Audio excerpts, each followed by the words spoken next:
What if you could take that risk, make that change, reach that goal, live your best life?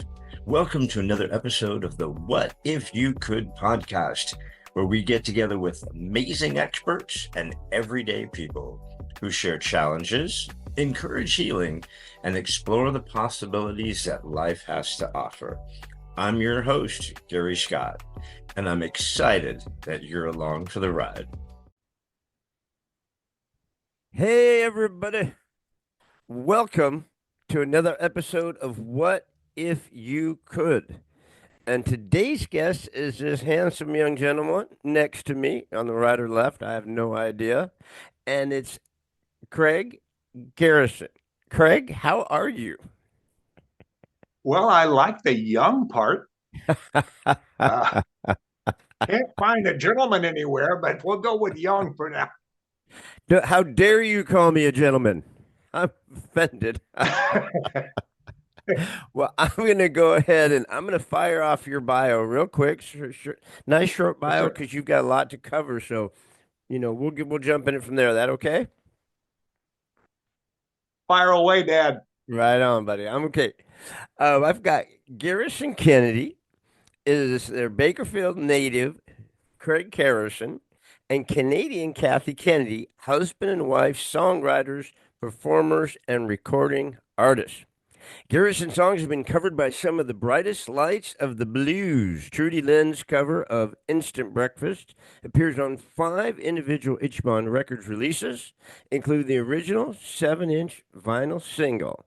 Chicago's own Artie Blues Boy White covered Garrison's Just Getting In on his final Ichiban release, Hit and Run. Rest in peace, Artie. Blue Wave Records included Freeway Romancer on Ronnie D's Blues Demon CD, a song co-written with Jimmy Bott and the late Bob Jones. Kathy Kennedy is a longtime presence in the Winnipeg, Ottawa roots music scenes as a concert promoter, songwriter, and singer, and is now in her element as a co-writer, collaborator, and performer. So, what the heck is Bak-O-Blues-A-Billy? That's a good one. We're going to find out about that.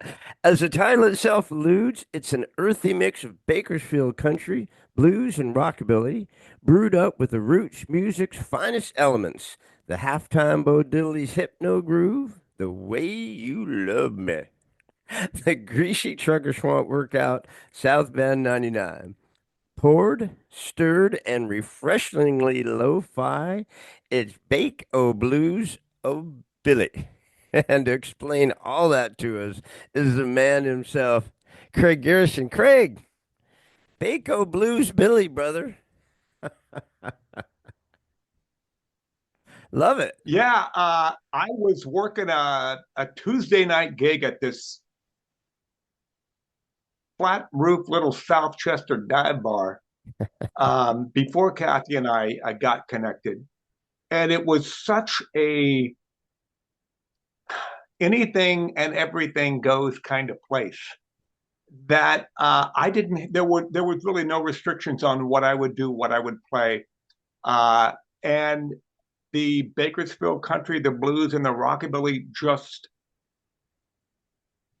had their marriage there at that bar. It was called the Chateau Lounge, and Fancy. Sounds that's fancy. where the Bake-O-Blues-A-Billy combo blended up.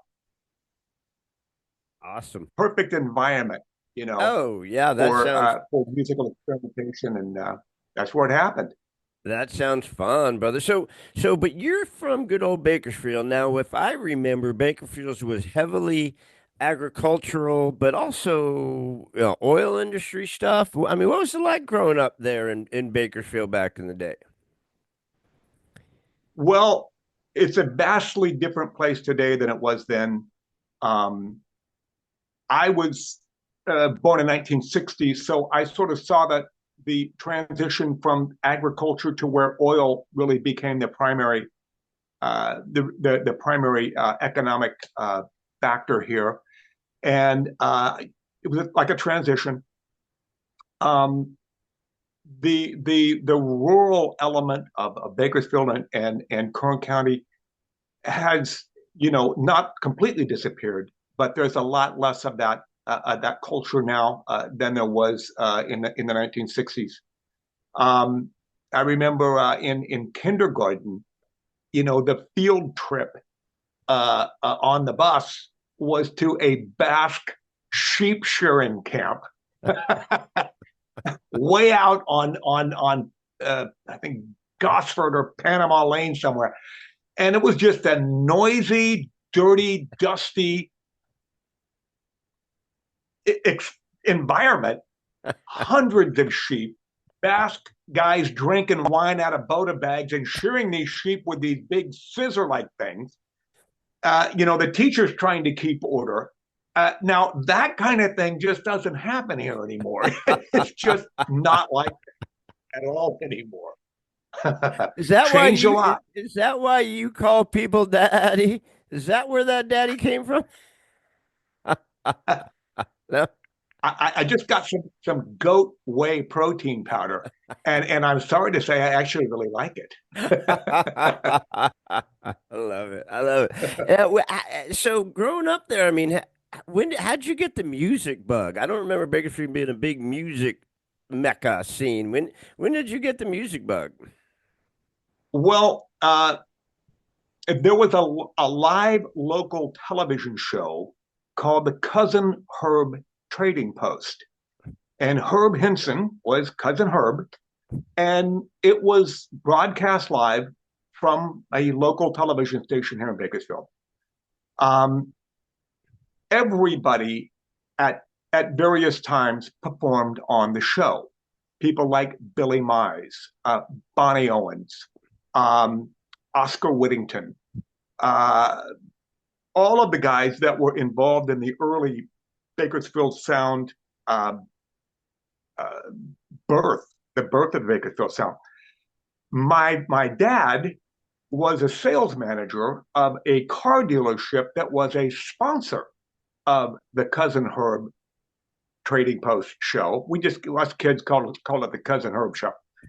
And so my dad was sort of like the Cal Worthington of Bakersfield at the time. And he would do the commercials for the dealership in between songs of the Cousin Herb show. Well, oftentimes he would have me with him. I'm like 3 or 4, and he's carrying me on his shoulder. And we would go in the studio and listen. And it was so dynamic and so exciting and so, for me, almost scary. The music was so alive and so vibrant, and it had this sense about it that it was just supposed to happen. And my dad's loving it. He's rocking me on his shoulder. I'm kind of motionless, but I'm taking it all in. And it seemed to me like it was supposed to mean something. It was supposed to have its place. And it wasn't hard to leave that experience infused with music. Yeah. It just happened by being there and hearing it and feeling it. So basically, your dad was like the Cal Worthington of the town. So you were kind of like his dog Spot, because Cal Worthington always had Cal Worthington in his dog Spot. So you, in essence, were with your dad. I wish. But that's awesome, because music has, I mean, I always question people who don't like music, because there's got to be something wrong with you, because you don't just hear music, you feel music. You know what I mean? And when you're young like that and you're in that live music scene that close to it, that's got to just go into your soul, man. It stays there, and it becomes a part of you, and you're gonna conduct yourself and do things in life because it's there. That's the way it was for me. Did your dad? I mean, did you go, Dad? I got to start. I got to get me a bass, man. Get me a guitar. I got to start jamming, or how did that come about? I look at this time. I wasn't even in kindergarten yet. I didn't know a bass from a drumstick, but uh, I see pictures of my mom and dad in the '60s, and I mean, they're getting dressed to go out, and mom's got the beehive piled up to the sky, and dad's got the pompadour, and that was Bakersfield to me in the '60s. Everybody's parents uh, going out and going to all these different live music venues in town where everybody was playing Bill Woods and Oscar Whittington and Billy Mize. You could fall down on the sidewalk and land at a honky tonk where some great artist was playing back then. Obviously, not like that anymore in this town. How did all these guys find Bakersfield? Well, Merle Haggard was born here. Oh, He was born in Oildale. A lot of guys like Buck Owens, Billy Mize, and Rose Maddox, the Maddox brothers and Rose, they drifted here with the Dust Bowl or with the remnants of the Dust Bowl, like so many people. And a lot of them did work in the agriculture, worked in the potato sheds of the cotton fields, and just started playing as young, hardworking people, and that's where the music came from. So a lot of them were, even though Merle was born here, evidently his parents uh, migrated out here with the Dust Bowl, the and my you know, grandparents did. yeah, I mean, you got to imagine, I guess, it's not like today where you got 975,000 television stations and you got social media and you got all this crap. I mean, back then you had live music, bro, and that was your That's right. entertainment. If you're going to get some entertainment, maybe you had a radio show or like you said, that local TV broadcast. But other than that, you're going out to live music. Yeah, there's a lot of photographs and even video of a lot of these guys playing on the back of flatbed trucks, uh, playing in little, small town parades on bandstands, and that's true. Uh, any place with a roof and electricity and cold beer was, probably going to be hosting some great live music back then.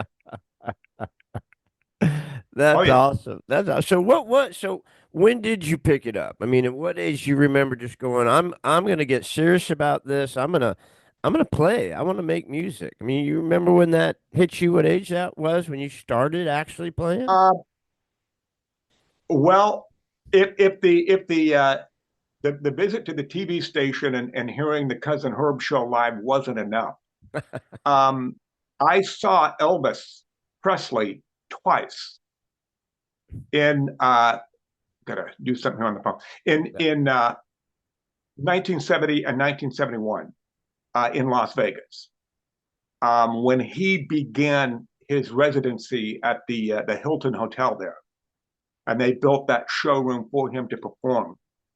It was not at all uncommon for families during summer vacation to load the kids up, go to Las Vegas, and among other things, we're going to see Elvis. I saw him 2 years in a row at that hotel, and when you start with Elvis, I Dude. mean, you better do something with your music, brother. I mean, look, brother, you're like 10 and 11 years old in a a studio that they built for this guy in a casino in Vegas watching Elvis. That's The crazy. Hilton International Hotel, that showroom was built for him, and he was there for years. Um, Wow. it was astounding. We had, it was old school Las Vegas, these big, uh, gaudy, overstuffed booths, and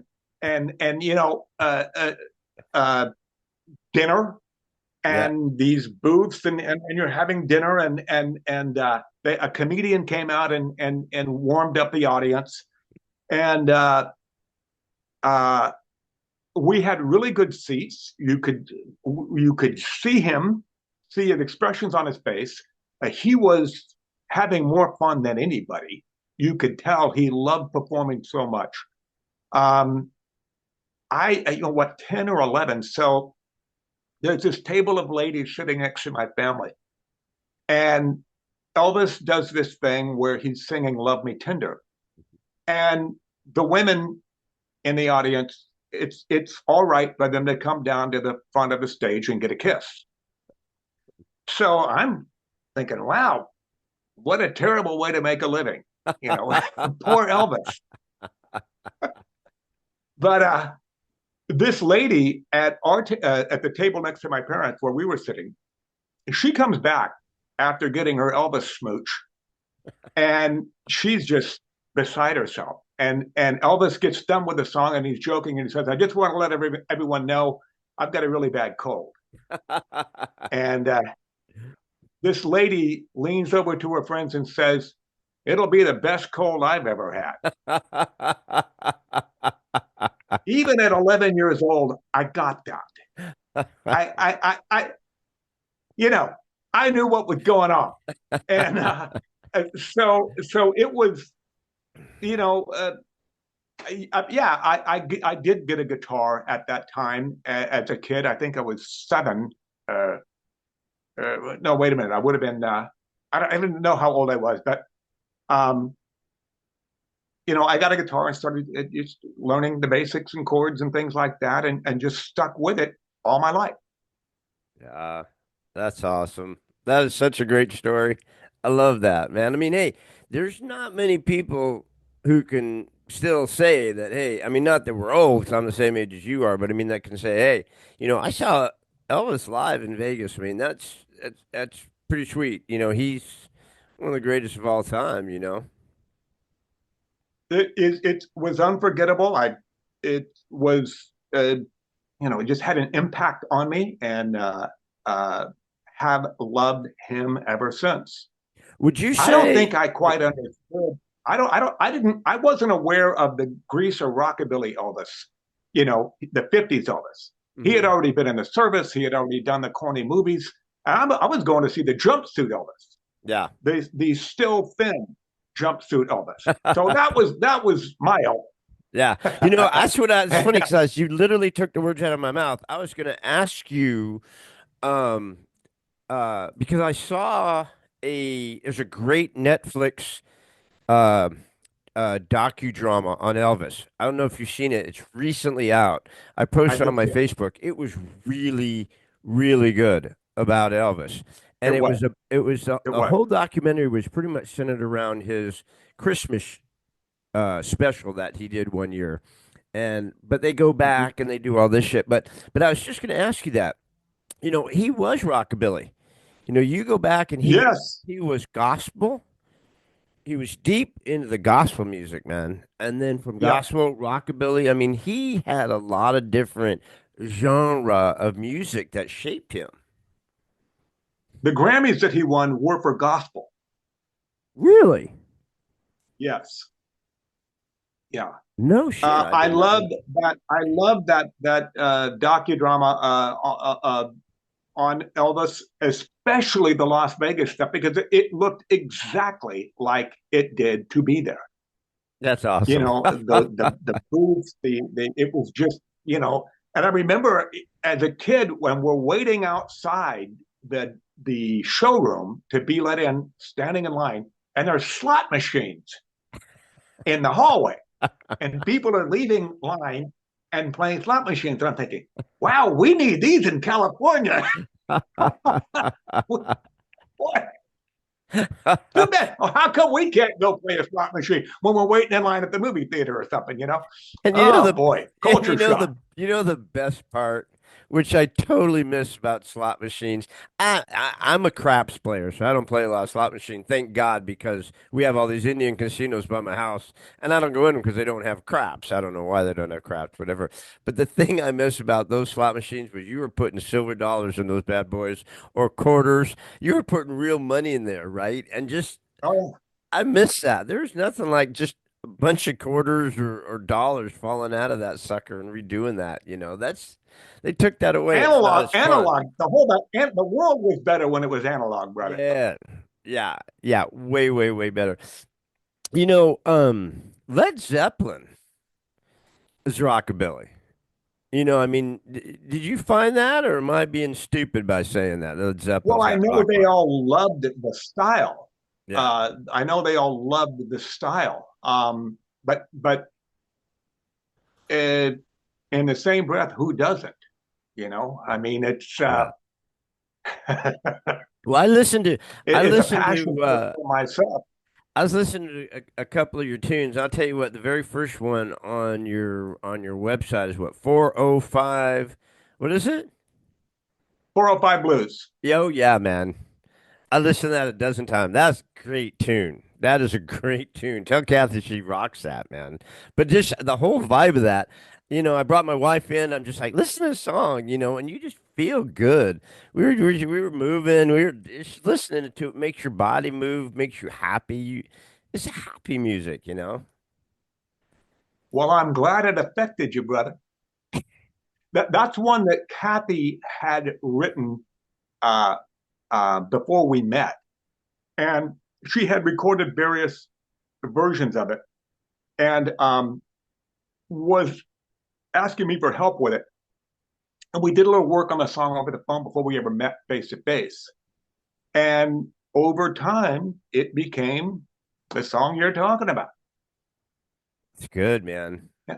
It's a good tune. Whatever you did collaborating on it, I'm sure it was great when she had it, but whatever you guys did putting together, was good, was good. So, we talked about this earlier, and it was funny. I told you I didn't have a lot of questions, but one of them that I did have written down for you, and it was kind of what we're talking about. I mean, you're a couple of places I want to go with this. I mean, being a songwriter, is not easy.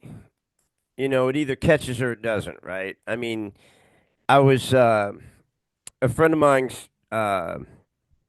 Sammy Hagar's sister, and we're always talking about her brother. And so I picked up his autobiography and I read his autobiography, and the brother's just loves freaking writing songs.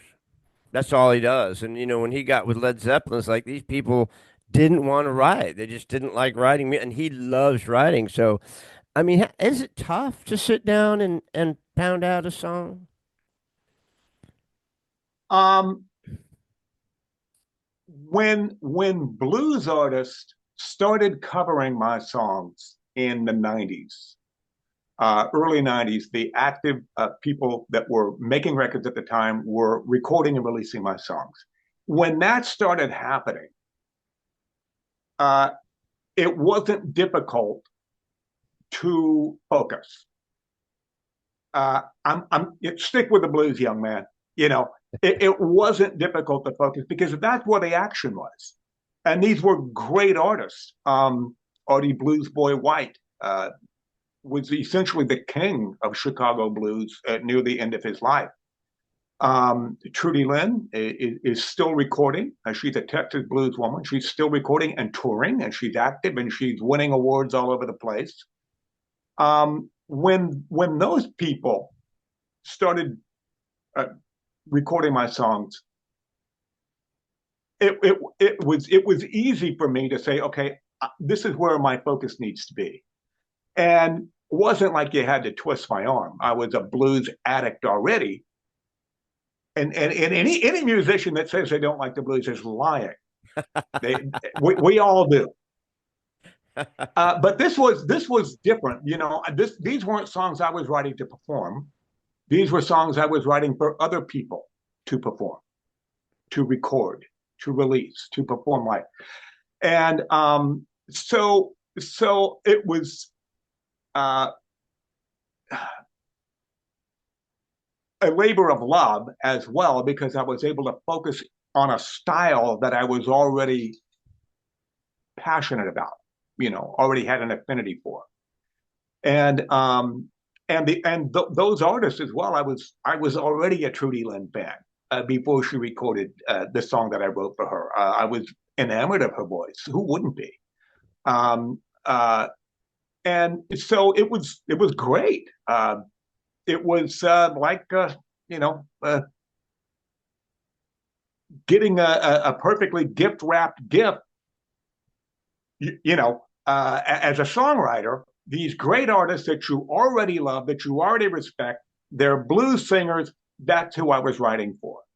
And within blues, well, I consider blues to be under what I call the roots music umbrella.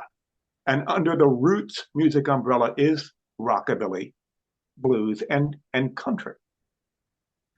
And so that's a good umbrella to be under. That's stylistically the kind of stuff that appeals to my heart. And so, no, songwriting isn't easy.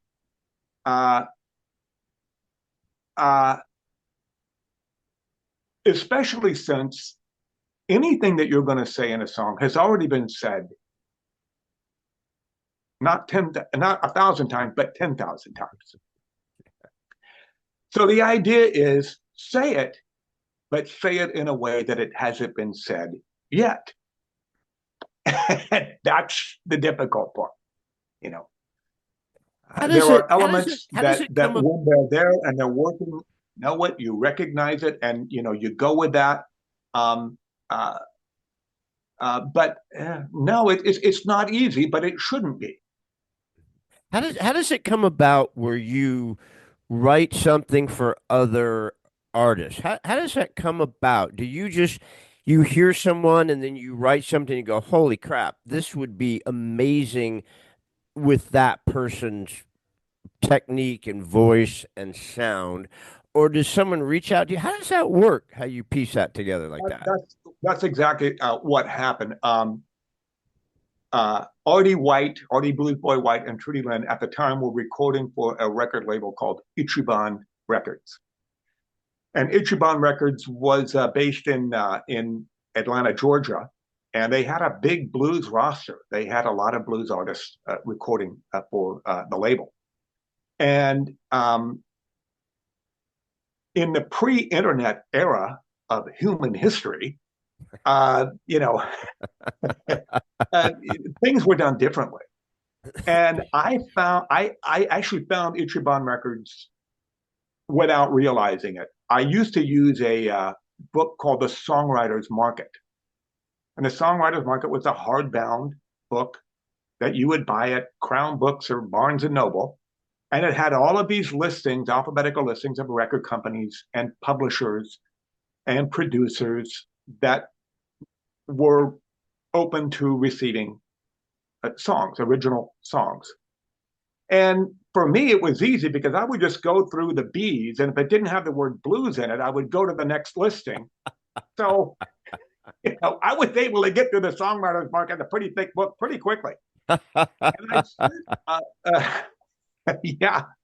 I sent some songs unsolicited to this publishing company in Atlanta, Georgia, not knowing that it was a publishing division of Ichiban Records. So they called me about 9 months, and this is in the snail mail days. This is in the typing out a lyric sheet on a Selectric typewriter days.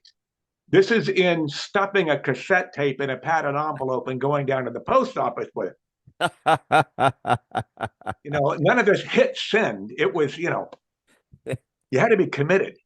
And and so you had to be really about patient. 9 months after you had to be super patient. And there was one artist on the label, Artie White, and I still didn't know I was talking to Ichiban Records.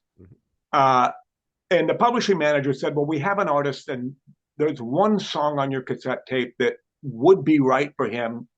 Would it be okay to submit it to him? And of course I'm saying absolutely. And that artist was Artie Blues Boy White, who did a real urban Chicago type of style for Ichiban. Well, he did record this song. And it did well enough, both for him and for me as a writer, that when Trudy Lynn was going in to make her next record, then they did call me. Wow. And said that, she was their most pressing need, that the owner of the record company, John Abbey, was going to be the executive producer of her record. And, essentially stop what you're doing and send us something for Trudy. And that had never happened before. The song that Artie recorded, I didn't write it for him. I just wrote it, and it happened to be right for him. Now, deliberately writing for a specific person, this was now an opportunity for me. And it was the first time that had ever happened. That wasn't easy, especially writing for a woman, Yeah. And, but all of that considered, I had this song written, demoed, and FedExed to the record company in 7 days. Oh, they had to love you. They had to love you for that. They must have been freaking out. Wait, because I mean, how much time do they normally give you to do something like that?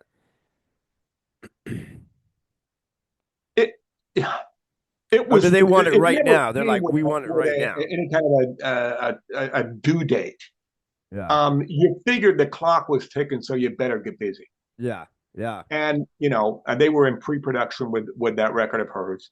That song was actually released on vinyl simultaneously with the CD, and it came out on a 7-inch 45 RPM single, as well as they released the record was released on cassette tape. I think the only thing I missed was 8-track tapes. I was a little late for that. Thank God. But but at the time, there were still enough people that owned cassette players that, of course, you were going to manufacture the cassette, and you knew you could sell a certain number of them. There were still enough jukeboxes that played vinyl, especially in the southern part of the United States, that it was worth the record company's while to manufacture and distribute vinyl. Still enough people that own record players and bought singles at that time. It was also released on CD, but it was in that transitional period where there was still a lot of analog medium being cassette tapes and vinyl records. Now, you see artists say, well, we're doing a limited release on vinyl. Brother, I was there when it was going into the jukeboxes in the bar rooms. So what's that like when you first hear someone like Trudy Lynn blowing out your tune, brother? I mean, what's that like?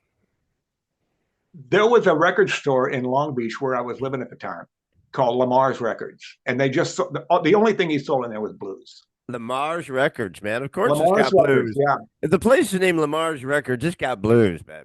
Oh, brother, it was wonderful. First, it was on Atlantic Avenue in Long Beach. He moved to a bigger location, and so he would always get the information from the record companies about their new releases. And he said, "Yeah, I haven't got it yet, and I'm waiting for this new Trudy record to come out. And I'm going to Lamar's once a week." And at the time, my daughter's still in diapers, and I'm carrying my daughter with me. And anything yet, Lamar? And no, not yet. And so one day I go in, and he's got some customers in there, and they're buying some stuff at the counter. And so I go over and I'm picking up a magazine, and I'm reading this magazine off of the rack. And Lamar puts the CD in, and he puts my song on. And I hear Trudy singing the song Instant Breakfast. And I was shaking. I was tearing the magazine. Lamar says, "Here, give me that." He takes the magazine out of my hand. I mean, I was high for a year. Oh, I bet, brother. I was high for a year. I was beside myself. It was just everything you can imagine experience like that could be, it was. Wow. I couldn't even imagine. I mean, because there's nothing else really like that. I mean, I guess if you make a movie and you see people that you respect who are artists in the movie playing a role you wrote, maybe. But I Yeah. mean, I still don't think that's as tight as, something coming out of your heart and soul, giving it to someone and watching this, hearing that come to life, and listening to what they're able to do with what you did. I Oh mean, yeah. that's awesome. Yeah, and I mean, God, there was the horn section, so somebody was writing horn charts, and the rhythm section, and these guys. I mean, you knew a lot of effort went into this, and a lot of budget went into it. And Trudy, of course, sang the hell out of it. Uh, yeah, it was a high all of its own. That's awesome. That is It's amazing. awesome. And then you obviously write for yourself and for your wife, right? Well, we write songs that we record and perform, Kathy and I. Yeah. We, So we so write songs. so how did this boy from Bakersfield bump into this beautiful Canadian? How on earth, because it's a different country. So And the international border is separating us. so Well, how did this come about? There's got to be a story here. so Kathy, God, I estimate what she was 2021 when Instant Breakfast was originally released. She was barely of drinking age. I was a veteran songwriter by then. I was already having burnout. But so with the advent of the internet, of course, I would Google the song and see what kind of activity there was with it. I would find that other people had recorded it, and I would let the record company know, and things like this. Um, uh, Back then, there wasn't even a blues chart that there is now, but back then, blues didn't even have a chart. It didn't rank high enough in the music industry echelon to even have its own chart. It does now, but so I'm just Googling the song to see what's going on with it, and I see that it is on an album, a live album, produced in Canada called Women in Blues. And so I go to the website, Women in Blues, okay, and it says, click here to listen.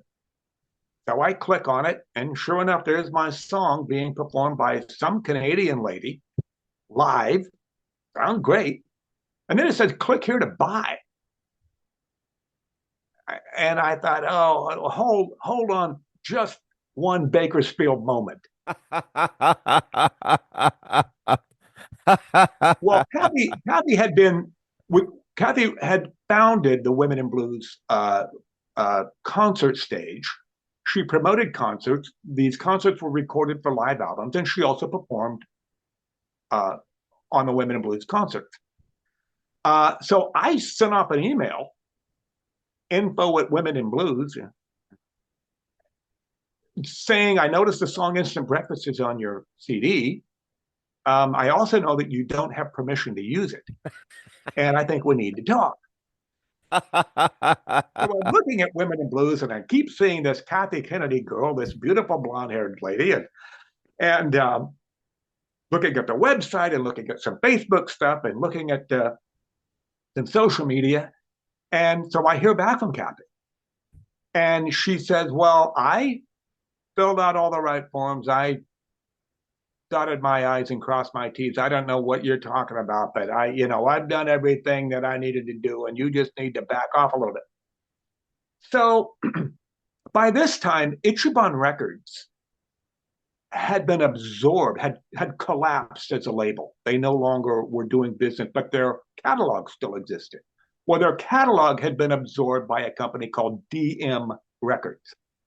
And DM Records is a much larger affair, much larger organization than Ichiban was. And they actually did get the licensing form from Kathy. But because it was just for some blues song on some, some independent label that we absorbed, they didn't even bother processing the form. And yeah, blues, it was the Rodney Dangerfield. He got almost no respect. Yeah. And so, however, Kathy and I worked out our own arrangement on how we would settle up. And it's worked out well. That arrangement worked out well for you, buddy. Yes, I'm married up. So then how did a persnippety response to your email become a partnership? Well, we clearly had a lot in common, and she had some songs that she wanted some input on, and she was sending them to me, and I was giving her feedback and suggesting things, and we were kind of co-writing and collaborating on the phone and through email and text messages, and during that time we started falling in love. We started, the mutual respect, and all of that was there. And she came out for a visit, a 10-day visit, and she went back to Canada engaged to me. Winning, that is a win for you, my friend. Amen, Dad. And then, I mean, obviously she's very talented. You're very talented. So initially you were kind of just collaborating on writing for her, right? I mean, you guys weren't performing together yet because you weren't physically together. No, we weren't. But the idea was that we wanted to record the songs that we had been collaborating on. And we did. Once she got here and we were married, we got digital audio recording software and started working on our first 10-song CD. That's awesome. And yeah, that's awesome. And so, I mean, so you start out with this love affair with the blues, the Baker-Billy. Yeah. You're doing your songwriting, you're doing your performing stuff. You collaborate with Kath, and you go, I'm not doing enough stuff, so now I'm gonna write a book because I don't have enough shit going on. So now you're a novelist. You are an author. You're a published author. I mean, where'd that come from?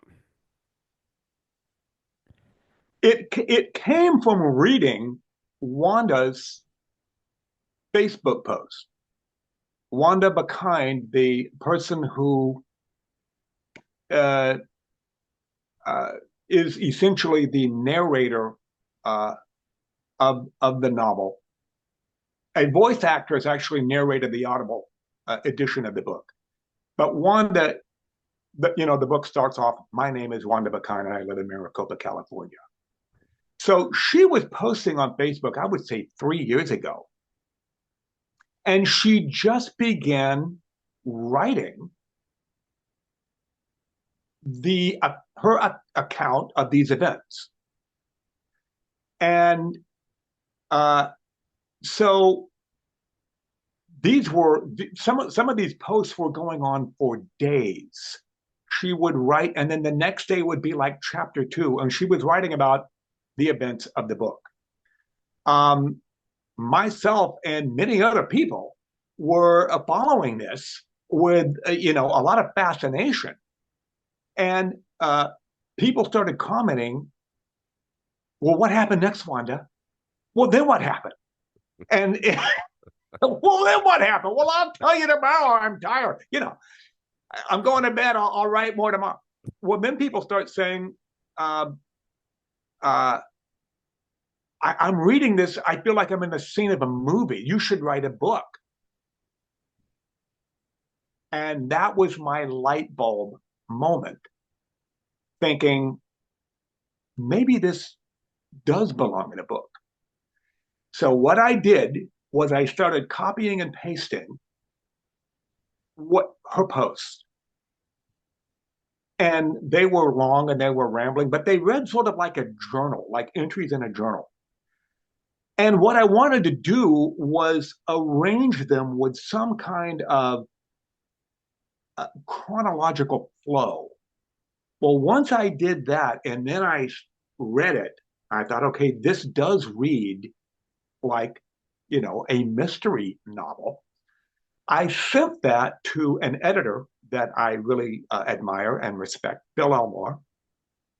And Phil got back to me uh, saying, this is actually very compelling. The material, the content is, you need to do something with this. And that went from a light bulb moment to a what if you could moment, for me. Yeah, it really did.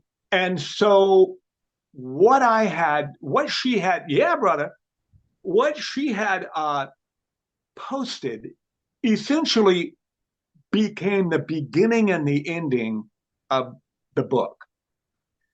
As far as the middle part and everything that happened between the beginning and the end, that was a matter of going to Maricopa and meeting with her and Veronica Maxwell and going through their family Bibles and historical newspaper clippings, all of these things that they had kept over the years in storage chests and footlockers. And these family Bibles that, weigh 50 pounds. But what that did was it helped me to put together who's who, how are they related, what did they do of significance that should be in this book, who killed who, when, and how did they kill them, that kind of thing.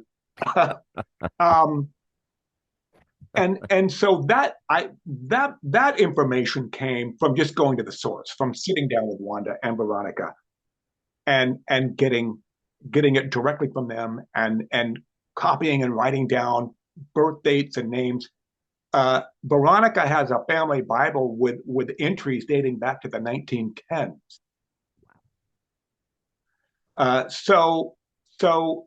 This was a fascinating experience, but it was also raw material that was still just waiting to be shared. Is the tea room an actual place? It was. Now it's just an empty lot with some crumbling stone foundations and some dead and dying trees and shrubs growing around it. Listening to it, you know Yellowstone, right? The show Yellowstone. Actually, I don't. I haven't owned a television set for about 25 years. Good for you. No wonder you're so normal. Holy crap. Well, we every once in a while will binge on a series, which we don't watch TV. We haven't had cable in forever. Yeah. But Yellowstone's actually pretty good. But the guy who does it, this Taylor Sheridan guy, who's got a great story also, now does a ton of episodes. And so he did a prequel and a postquel, and he turned all this stuff. Well, one of them is like called 1923 or something, and it's got what's his name, the country music guy who always wears the black hat, real buff, and his wife is a singer too. What the Oh heck? yeah, I know who you mean. You know who I'm talking about. Anyways, he stars in it with his wife. What's her name? I love her. She's beautiful. What the hell? He's You're talking about Conway Twitty and Tammy Wynette, right? yeah. But in any case, so as I'm listening to your book, I'm visualizing like one of his series. I mean, I could, it really does play out like it could be a television series. Like it could be one of these 8 episode shows. because the characters are so interesting and the way it's laid out. I mean, you could visualize how do they pick? How do you pick the person who reads the book? How the heck do you pick that person? The narrator. Yeah. So, well, first of all, as far as the book reading like a a mini series, Gary, please tell your movie producer friends. I will, and I've got them. I've sent some other manuscripts and books to my friends. I'm still pushing that stuff. Appreciate it. Yes. The narrator, Deborah Lockett, is also a fascinating story. She is a mutual friend of mine and Wanda's on Facebook. And she was one of the people that was following along on Wanda's posts back when she first started writing about these events. And at the time, I knew nothing about Kindle or Audible, or I knew very little about Amazon. I didn't know about any of this. Deborah, the narrator, is the one that said, I need to narrate this, and here's how you do it. And she connected me with the Audible website and format and platform. And she is a voice actress, and she's involved with people that do that. That was really helpful. So she was someone like myself who was reading Wanda's posts, thinking, "Boy, this is." Yeah. And there was also, for me, one of the reviews that is on Amazon. A gentleman wrote that the history in this part of California is there, and it needs to be told. I felt something of a duty since I had the ability to do it. I had the opportunity to do it. Wanda and Veronica were very gracious in allowing me to look through all of their old newspaper articles, and I don't know how far you got in the book, but there's a chapter that details a murder, and a guy is lured to a saloon for the purpose of being killed. That entire several paragraphs of the book was essentially word for word a handwritten deathbed confession. No shit. That Veronica still has, that her mother wrote. Wow. No kidding. Yeah. Yeah, that was the dude. I don't want to go too much, but that was the dude who did the bad thing, Yes. and they wanted to come and Yes. make him see Yeah. the ways of his being. So I didn't want to get off on the narrator, but that just popped in my That's okay. squirrel because I squirrel all over the You place. did a great job, Deborah Lockett. We love her. But I was curious about how you do that, because I started doing Audible because since my radiation and chemo, my brain doesn't absorb as much as it used to, so I thought I would try to do Audible. And it really makes a difference who the narrator is. You can have I've had some books that I stopped doing Audible and just bought the book to read because the narrator wasn't doing justice to the book.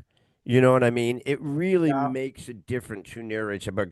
And your gal does a terrific job, and your reviews are spectacular. The people who put reviews on your site, they nailed it. I mean, there's some people who put some really sensational reviews. But I want to Yes. go back to the book because I don't want to just neglect that. I'm with you, Dad. What's that? I'm with you, Dad. Because listen, it's a great book. So here's the deal. In the story, and as you're going through the book, so this is a lot of historical, actual stuff that happened. This isn't just all kind of nonfiction novel or fiction novel. Well, again, Wanda's accounts to me came out of nowhere. We're just following her along on Facebook, and all of a sudden she's writing about this. And when she does, I know where these places are. I know the geographical areas. I know some of the names. I know the story behind some of the people. But a lot of this happened before I was born. So I spent half of every summer of my childhood in Taft, California, because that's where my father's parents retired. That's actually in 1967 is when and where I first met Wanda. And Wow. her husband and my grandfather were very good friends. And Wanda also swears that my grandmother is the midwife that delivered her as a baby. That's awesome. So You guys are, what let's I just say you guys are right tight, there right? is history, but no one would ever know it. Right. Wow. You know, That's awesome. So when she began posting these things and just writing about the events, the intrigue was automatic. And when I'm there at looking at newspaper articles that someone is going to be executed or they were sentenced to death, sentenced to prison, and they got the death sentence. I'm reading Maisie Maxwell's deathbed confession about being party to a murder. I felt it was something of a duty of mine to keep the history alive, or at least make it known, let it be known, let the story be told. I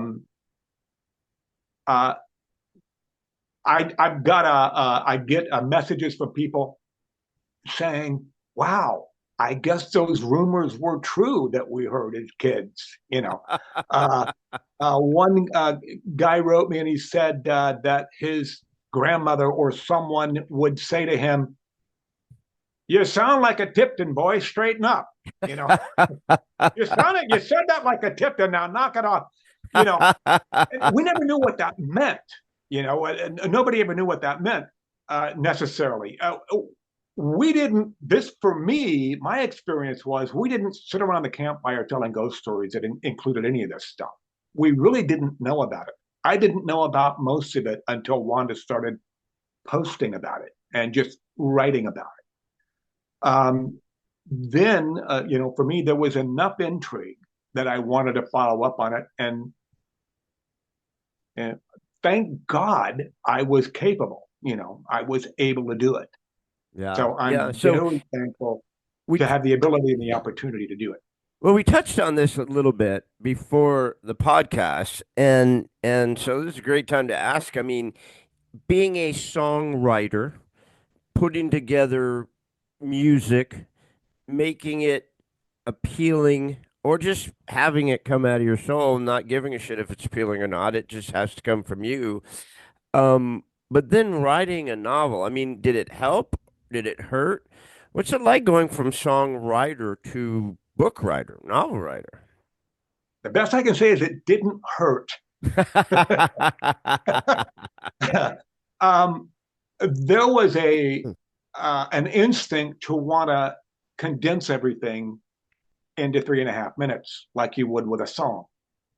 And I found myself saying, you don't have to do that. You need to relax and let paragraphs be paragraphs, let chapters be chapters. There's not a guitar solo coming up here that you have to get out of the way of. And so I did make the adjustment, and I appreciated being able to not have to be writing within a 3.5 minute formula. When some of the stuff was running kind of long in the book, I was a little bit concerned about that. It doesn't appear to have been a problem. There were volumes of information that I had written that actually didn't get into the book that didn't make it into the book because nobody was getting killed. You know, nobody was getting shot at. So you know, that helped to eliminate a lot of where it was important to me to find out who was related to who, what was the relationship, but once I had that information, since there wasn't a lot of action, knife fights, shootouts, it just didn't make it in. Yeah. Yeah. You know? But it's interesting because obviously I love books. This is a tiny portion of my book collection. I freaking love books. I love authors. I've been lucky to interview a number of authors, and I was talking to one of them named Nicholas Harvey. My wife and I are avid scuba divers. She's a scuba instructor, and he writes about diving, right? And he's got a heroine called A.J. Bailey, and just great books. He's got like 26 or 27 of them. And the one of them that I read, the chapters were like 3 or 4 pages each. I mean, the book just went like that. So I asked him, I go, Nick, are you going to do a different format? Are you working on something different to just keep the pace of the book like really, really snappy? And he's like, no. He goes, I did it that one time. I didn't like it. Right. Most of my chapters are long, so I could really get into the characters, really explain what's happening in that chapter and drag it out. But it's interesting. He tried something a little bit different. And I thought yours flowed really well. I wasn't reading Good. it. I was hearing Good. it, but I thought Yeah. the flow was crazy. It was really, really great. And trust me, I've read a lot of freaking books, listened to a lot of books, and I thought it was outstanding flow. I mean, if it was longer, it certainly wouldn't have hurt my feelings at all. So whatever you left, but that just leaves you open for the tea room too. Well, a lot of what's there was just verbatim sitting down with Veronica and Wanda, and then a lot of it was like the deathbed confession chapter. I tried to write that from that confession as I saw it playing out in the saloon. You know, some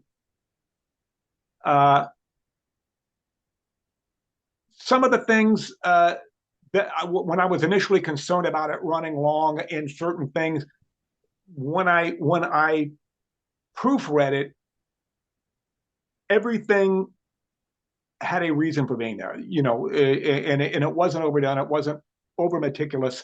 It wasn't over detailed. It wasn't, in fact, even overly descriptive for the most part. So that was my first effort, and I am still hoping for good things with the book. Well, I'll tell you, it's kind of weird. I love books. I can't do Kindle. I've tried Kindle because I'm like, I got to stop killing trees. I can't, I don't even have space for any more books. I'm going to try the Kindle. I just can't do it. I have to hold a book. I need to smell a book. I love a book. But Yeah, when I read, I love to read the book. And usually books are better than movies because you can visualize everything.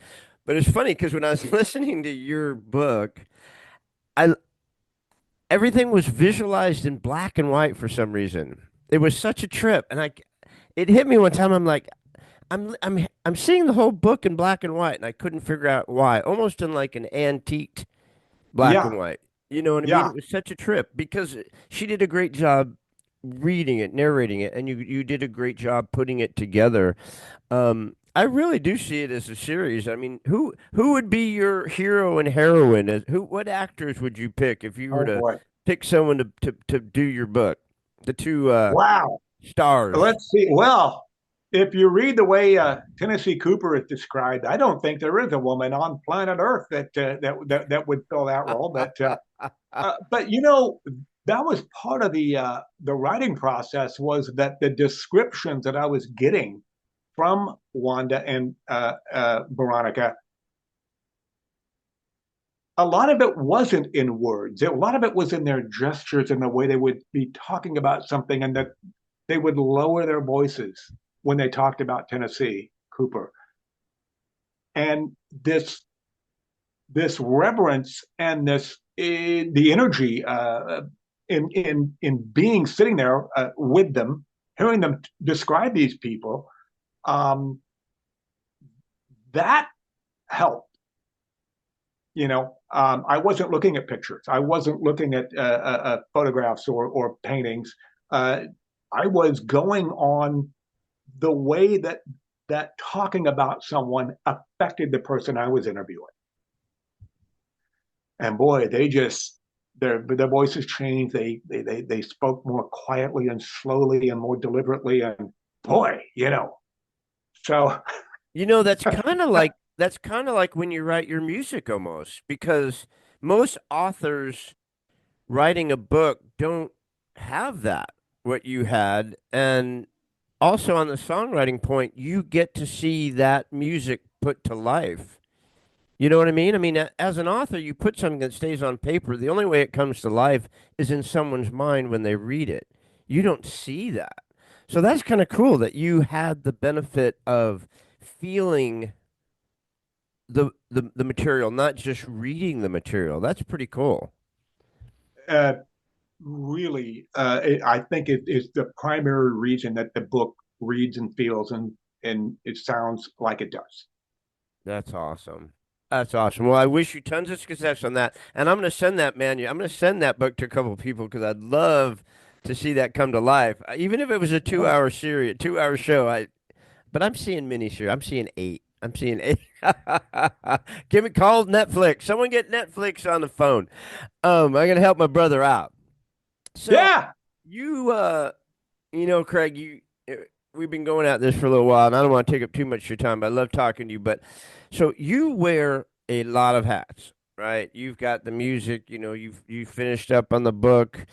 You do a lot of things, but I'd imagine right now your biggest job right now, your most pressing work right now is Kathy. That's And right. are you okay sharing a little bit of what's going on with Kath? Well, that's right. I am now a full-time, non-emergency medical driver, and we're driving between Bakersfield and City of Hope in Duarte, California, for her chemo to keep her chemo schedule. we were we were working as a duo primarily, and if you've been on our Facebook page, you've seen videos about just our duo work. And we were really busy with that. We were working a lot. We were working at places that we really enjoyed, doing a lot of country music, doing a lot of blues, doing a lot of rockabilly. And she just started feeling unwell. She at the time was very, very active, at the gym, out walking the dog at the bluffs, coming home covered in sweat. And I mean, really, really active. And she just started feeling unwell last December. And she was hospitalized here in Bakersfield. They thought that because of her symptoms, she may have had valley fever, which is pretty common in this part of California. Valley fever is a fungus that affects the respiratory system, and it knocks the hell out of you. The symptoms are, very similar. One of her blood tests looked suspect, and they tested her and she was diagnosed with leukemia.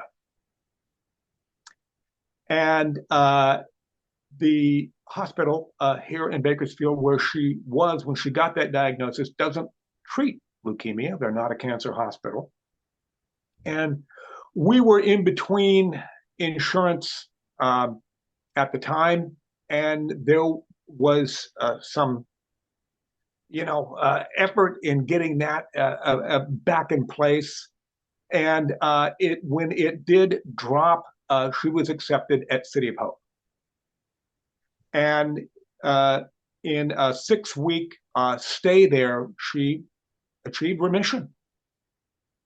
And since then, she has been a full-time outpatient at City of Hope. City of Hope is our home away from home. We're there a lot. I estimate we commute about 1,000 miles a week between home and there. A 250-mile round trip, and we're doing that 4 times a week. But it is a wonderful place. It is truly a city of hope. Cancer is defeated there. Cancer is beaten. Lives are saved. And, every square inch of that place is a square inch of hope, exactly as the name says. And it has been nothing but a blessing to her and I. She is doing very well. We're not, looking at any kind of timeline when she'll be back doing music or singing, or will be doing that kind of work. That's not the focus. The focus is her health. And so we're on a break right now. We're at a wedding tomorrow, and then we were at City of Hope on Thanksgiving. We're going to have Thanksgiving here at home on Sunday, and we'll be back on the schedule Monday through Thursday, coming up Monday. So that's my primary role in life right now, is to minister health and transportation to Kathy. Well, my brother, I'll tell you, I've walked a mile in your moccasins. I've walked a mile in Kathy's moccasins. Unfortunately, cancer's been a big part of my family, unfortunately. I had a dear friend who was saved by the City of Hope. I mean, I think we may have chatted this, but basically they did a bone marrow transplant on Jeff. Funny, he's a past client of mine. I'm a real estate broker when I'm not doing this stuff. And we just became close as friends, a gay guy. And my wife used to always say, why don't you and Jeff get married? He'll be the husband for sure.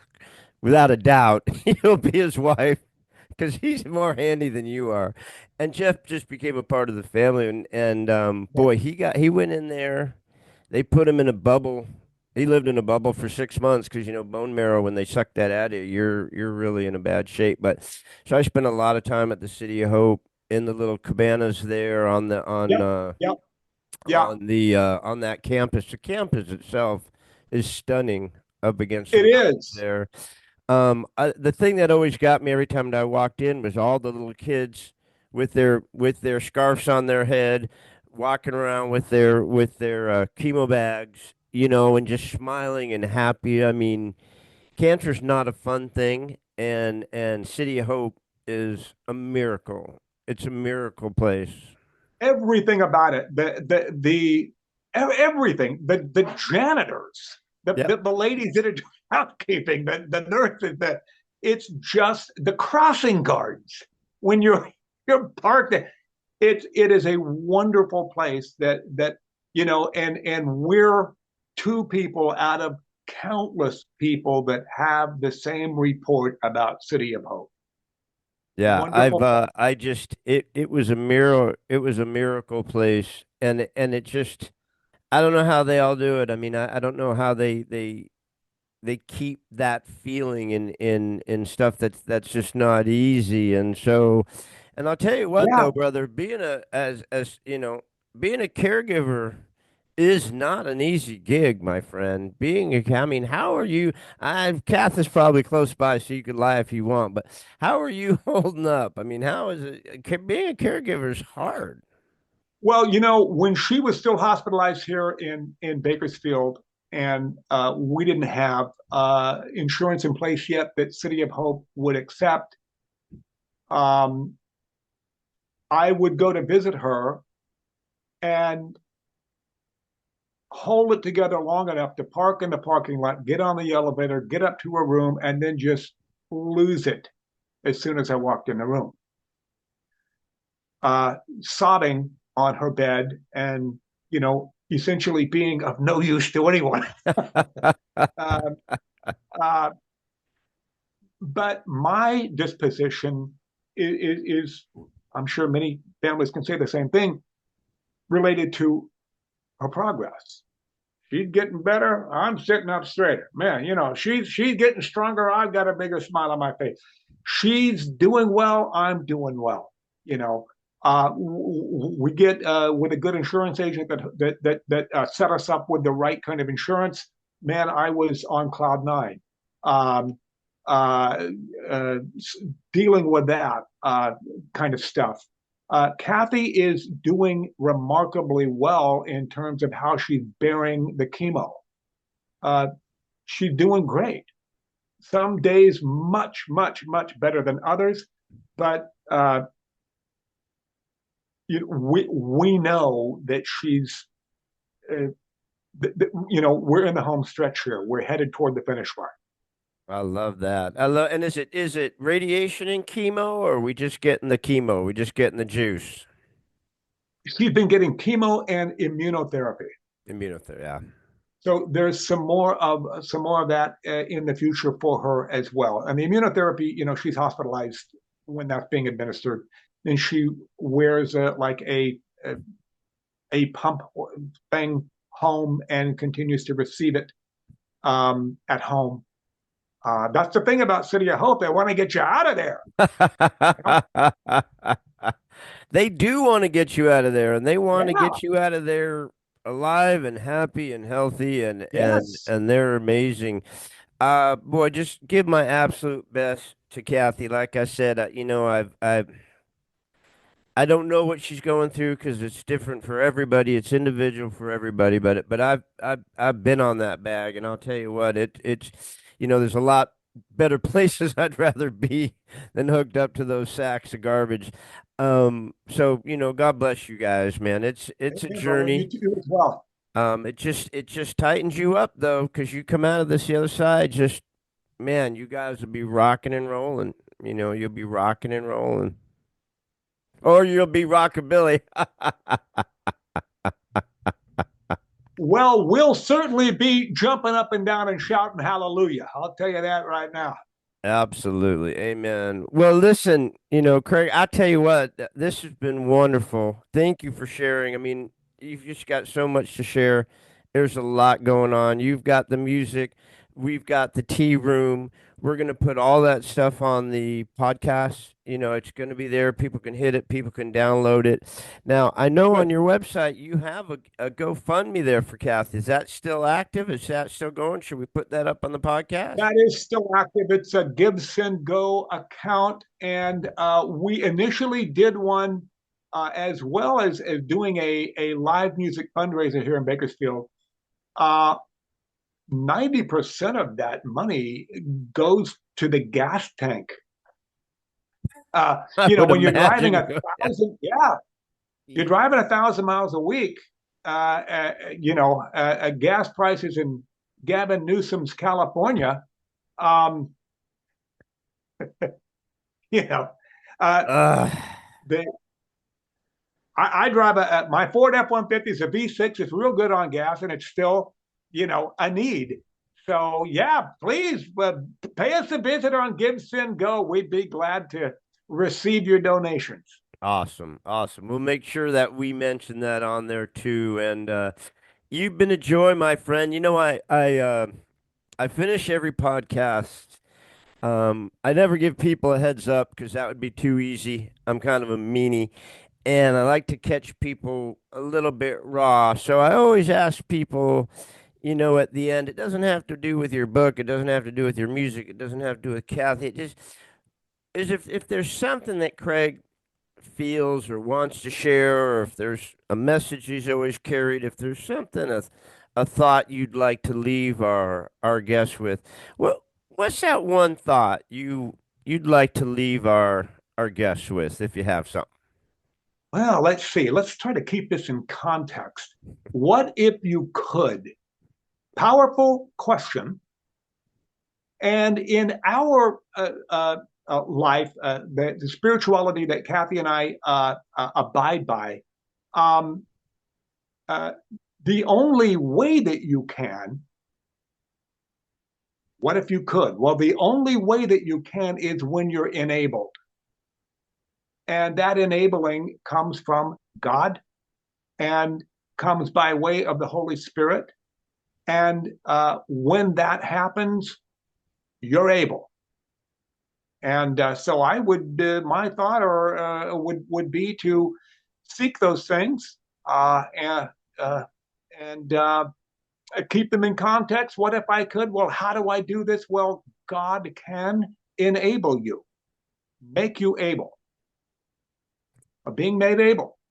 I love that, and I love in your book, you don't hold back from your beliefs. You don't hold back from the religious aspect of it, and it's a shame. It's it's a literal stain, I think, on our country, how we've almost cower. Like some people, we're seeing it less and less, but more and more people are starting to be okay with sharing their belief and their faith. It seems like for a while there, you didn't want to share it. You were going to get knocked down. It's like, when did that crap starts happening? It's it's a stain on our, and I love that you share your faith. I love that more people are starting to share their faith. Um, we're supposed to have the freedom in this country to share it and not be whacked down for it, don't you think? Had a conversation with someone that said, you shouldn't be blabbing your beliefs. You shouldn't be, and I asked him, well, do you believe that? They said, yes. I said, well, then you need to keep your mouth shut. You just told me what you believe. Why you know, you're breaking your own rule. Practice what you preach and shut the hell up. I love that. Right? That's just it. He could blab anything he wants to blab. He could say anything he wants. He could shove any idea down your throat, and it's perfectly acceptable. And he could tell you that maybe you should tone down your belief. It might make someone feel uncomfortable, right? Well, that's bullshit. It's like, listen, this is my belief. Right. You want me to accept your belief, your lifestyle, your whatever. I'm cool with that. But don't tell me I can't have my beliefs. Yeah, and if you notice in the book, there's nothing sensational about the spirituality. There's nobody on a dragon with a magic wand swooping down and zapping anybody. This isn't Harry Potter. It is the supernatural. It is witchcraft. It is good versus evil, but it's not sensationalized. I have had those kinds of experiences in my life that were terrifying. And it had nothing to do with Harry Potter and magic wands and fairy dust. It was very ugly and real. And that's the way the book portrays it, explains it, describes it. Yeah, and I like it. It wasn't over the top. It adds everything it needs to. It touches where it needs to. But anyways, I love you for sharing that. And I appreciate you. I just wish both you guys the best. I hope massive success for Kathy. I hope great success for the book. Can't wait till you guys are back on the road doing your thing, making your magic. And God bless you guys, man. It's God been bless you. fun. Thank you so much for having me. This has been wonderful. Awesome. All right, my brother. Thank you so much. I'll see you on the other side. All right. Take care. Thanks again for joining us on another episode of What If You Could podcast. Please subscribe, like, share, and give us any feedback. We'd love to hear it. And remember, if you can dream it, you can do it. See you next time.